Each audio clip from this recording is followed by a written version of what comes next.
Unique, specific things about America that is a very cultural thing that nobody else has in the world that I found fascinating. That is the topic of today's video, and that is coming right up after this. Hello everyone, how are you doing? Welcome to today's episode right here on my channel. My name is Shaun and I'm a YouTuber from Edinburgh in Scotland. On this channel, I talk all about my cultural connections with the United States of America. Why? Because in 2017, I was invited very kindly by the United States Embassy to the UK on an Exploring American Values cultural experience exchange mission. I was a British diplomat in America, learning about all the cultural things, and those types of videos right here on my channel where I talk about all the differences, all the similarities, you guys seem to really enjoy and love, and I always get questions from people asking to see more of this type of stuff. So I want to think of more ideas about this, more themes. So if you've got any thoughts on this, comments down below please. What type of cultural exchange videos would you like to see me doing about being a British person, being a Scottish guy in America for the first time, or anything else along those themes? So that's what today's video is all about. Great to see you all here, thanks for joining in, and if you're new to my channel, please don't forget to hit the red subscribe button down below, and then you won't miss anything from here on in. Let's make that deal. It would be great to have you on board permanently. There are a number of things when I arrived in America for the first time, and I was thinking, wow, this is a bit different. And you wouldn't think there would be that many differences because culturally we are quite similar in a lot of ways, the United States and Scotland, my home, and the rest of Great Britain as well, but there are some subtle and some not so subtle differences in our cultures. And then there's just weird, crazy, quirky things that come up, and it's those quirky things that I want to talk about in today's video. That I bet you a lot of these things you might not have even realized are different or weird. And they're not weird necessarily because they're not weird to you, but they're weird to me. And then when you come to Scotland, you'll think, oh, that's weird. You'll notice all the weird things yourself about here, and it's an interesting exchange to kind of find out these weird things that we don't know about each other, I think. And I'm going to give you 10 things that I noticed in America that I thought were really weird, but in a good way. I was curious, alright? Oh, I had such a great trip to America with the United States Embassy, going to all the different places, meeting all the people, and I really, really want to come back soon. Hopefully this virus will let up and we can all get back to normal. I can come to America, you guys can come to my home in Scotland, and we'll do a big cultural exchange. How about that, right? But today, let's talk about the 10 things. The 10 weird things I found as a Scottish guy in America for the first time. Number 1, medical advertisements, or adverts. I'm not sure which one it is that you say, adverts or advertisements. Anyway, I was in America and watching TV at night when I was in my hotel room and was bombarded literally every 15 minutes by these really scary medical advertisements. Now, if you guys watch my channel for a long time and you've followed me across social media and all the stuff that I talk about, you'll know that I suffer from medical anxiety. I don't like medical talk. I don't like thinking about health problems. It really freaks me out, and I'm being serious about this. It's not something that's like willy-nilly. I generally don't like it. So when I was bombarded in America on television about all the scary and dangerous things that could happen to me, and then the treatments that you have to solve those problems, let me just say, it piqued my anxiety quite a lot.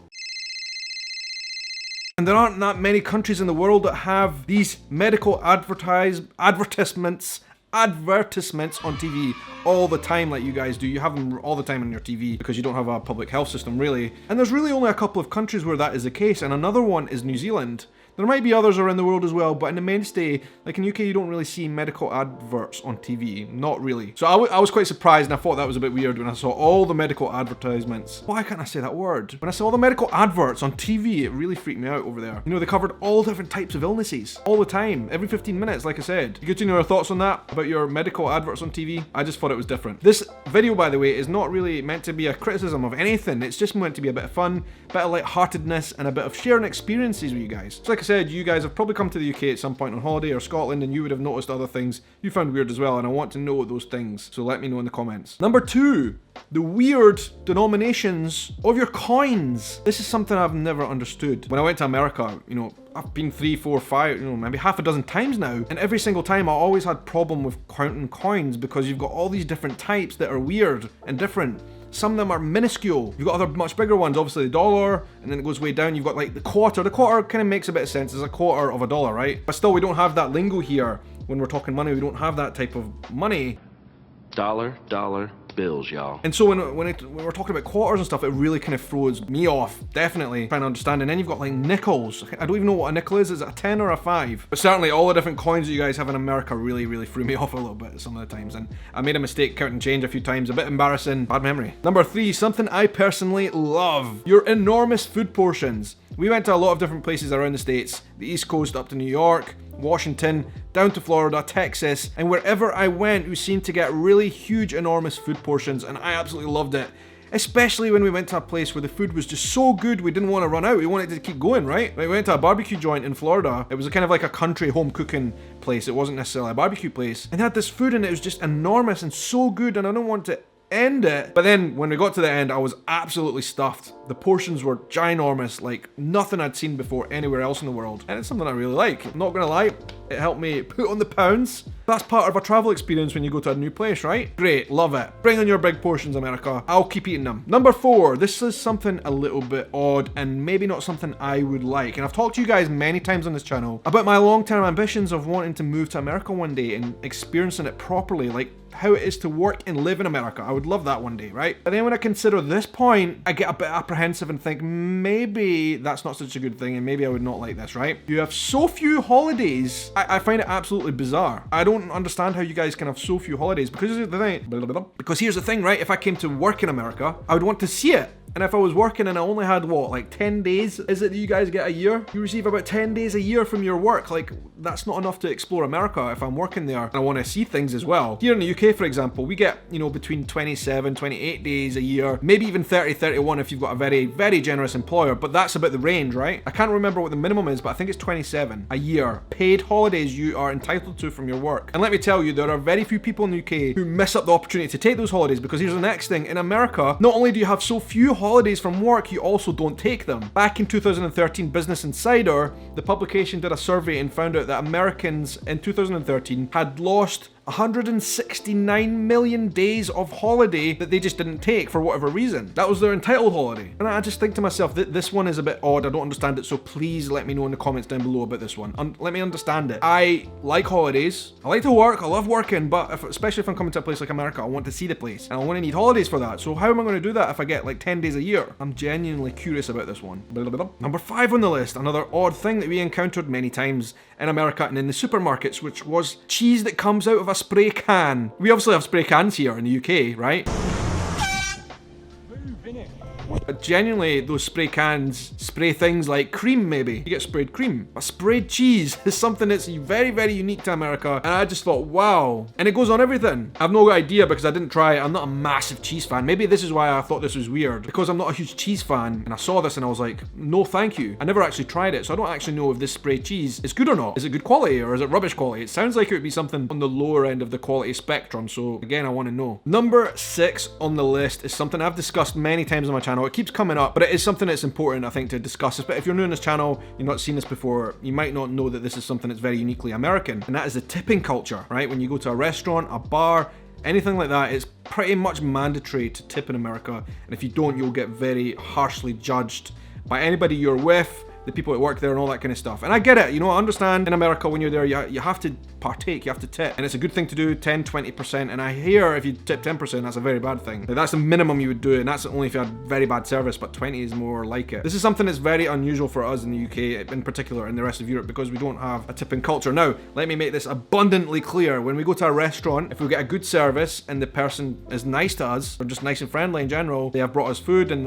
they're really seem like a good person, they've done a good job, we'll tip them, right? It's kind of normal. More so nowadays, it's getting more common to tip, but it's done based on performance. Like, if we had bad service, if somebody was rude to us, I think most people here would be inclined not to tip. We don't have the same culture, definitely. I know you guys, it's different, because here our waiters and bar people get like a proper salary, right? That is their main salary, and any tips they get is kind of like an extra. And I know this because I worked at a bar before, many years ago. When I was a teenager, I worked at a bar, and I never forget one night, the nightclub owner came in to his own bar and tipped me, the guy that served him, £50, and that was like I celebrated after that. That was like the best night ever. But let me tell you, it's just not common, especially if you just give like an average or below average service, you're not going to get tipped. Whereas in America, everyone gets tipped. I just find this is such a unique cultural quirk. And like I said, it's because in America, a lot of bar people, a lot of waiting staff, they don't necessarily get a minimum wage. Their wages are on tips. And apparently they can make very, very good money on tips alone, you know? Some waitresses and waiters in places like New York City can get 100 grand a year just on tips. That is a damn sight more money than they would get on a salary in the UK, for example. But it's just different ways to look at it, and it's interesting. Number 7, your greeting of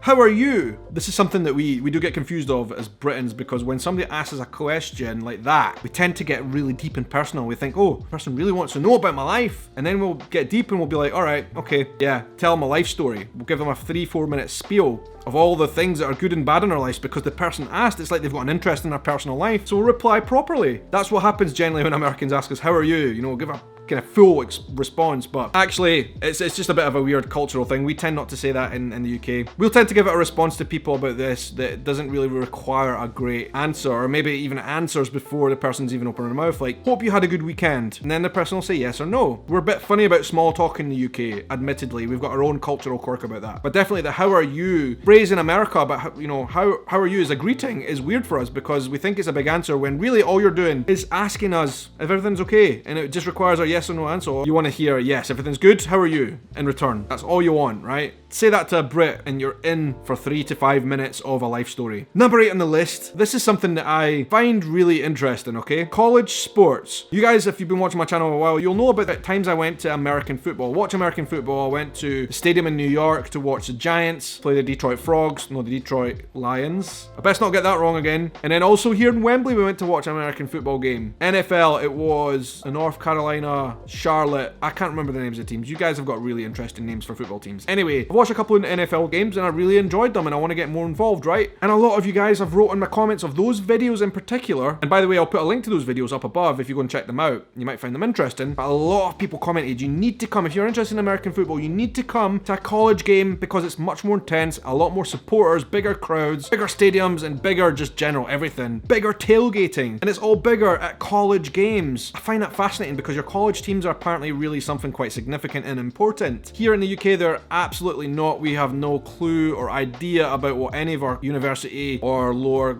league college teams are up to. I wouldn't even know the names of half of them. But it's a big deal for you guys, and this is something that's really, really unique and interesting to America, I think, right? You guys take your college sports very seriously. And of course, it's not just American football, it's also basketball, baseball, a lot of different sports. And a lot of these athletes get great scholarships to go into these sports as to represent the college, right? It's just a really fascinating, unique culture, and I will, when I come back to America, guys, once this virus is over, next year or whenever, I'll come to some college sports. I want to see an American football game college style. How about that? Number 9, this is something that could not be more American. Pumpkins in everything. Pumpkin pie. That's such an American thing. You could not get more American as a food, and I've never ever had it in my life because I'm not really a fan of pumpkin, and I'm not sure if I should be saying this on this channel. It might start a bit of a revolt. You might get angry. I don't know how closely attached you guys are to pumpkins, but I'm presuming quite a lot. It's not my favorite food. Right, but you guys have like pumpkin pie. I want to try it, do a reaction video on this channel. How about that? So guys, tell me where to get a good pumpkin pie and I'll come and I'll eat it and I'll try and I'll give you my verdict. I'll give it a fair shot, right? But it's not just that. You guys put pumpkin in everything. There are pumpkin carrot cakes, for goodness sake. Pumpkin coffee cakes, pumpkin cookies, pumpkin soup, pumpkin rolls, pan rolls, pumpkin quiche. And then obviously companies like Starbucks last year got in on the action around about Halloween time with the pumpkin spiced lattes. Now, a lot of those things have actually made it across the pond to this side. We have started to see pumpkin popping up and everything. Pumpkin soup's quite popular, the pumpkin spice latte thing, but it's really an American thing. And I found this a fascinating story. It's obviously not something that's native to Europe, right? So people, the colonialists, when they went to the Americas at first, they had no idea what these things are, realized they could eat them, but they weren't very popular. When the colonialists ran out of yeast, right, to make their beer, they ran out of yeast, so they decided to use fermented pumpkins as a bit of a substitute. I bet that beer tasted interesting. I would actually like to try it. If anybody does pumpkin yeast beer, let me know. But obviously, that has went on through the generations. Maybe the first colonialists didn't particularly like it, but nowadays it's obviously very popular across America. Pumpkin everything. It's a national staple. It's something from your land, tradition, Halloween and all that kind of stuff. I want to know more. I want to try it. I will give everything a shot. I think we just don't do it good here. That's the problem. The pumpkin that we have here is not cooked in the right way, and that's why I've never liked it. So maybe I will change my mind when I come to America. I hope. Number 10, the final point is controversial and could get me a visa ban or something.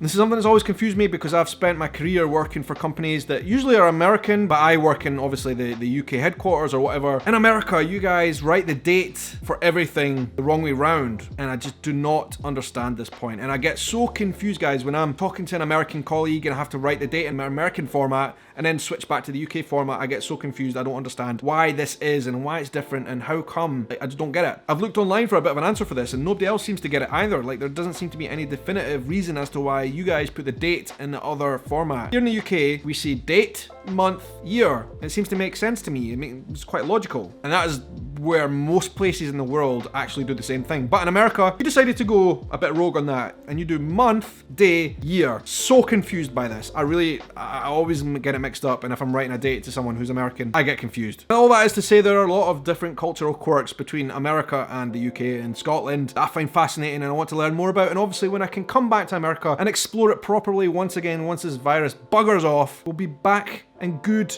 and I will see lots of things. I'll come and visit a lot of you guys in our different places in America, and I want to know where I should be coming first, right? Where am I going to be coming first in America? Let me know in the comments down below. Oh, and don't forget, guys, please come and follow me and comment. Send me messages on all the different social medias. I'm on Twitter, Instagram, Facebook, all the rest of it. Come and check me out. Come and say hello. Check out my other vlogging channel where I talk about all my normal life stuff in Scotland and all the rest of it. All that kind of good stuff, all right? So thank you very much for watching, guys. It's been a pleasure. And until the next adventure, I hope you have a good night, morning, evening, afternoon, or whatever time of day it is, wherever you are in the world. Take care.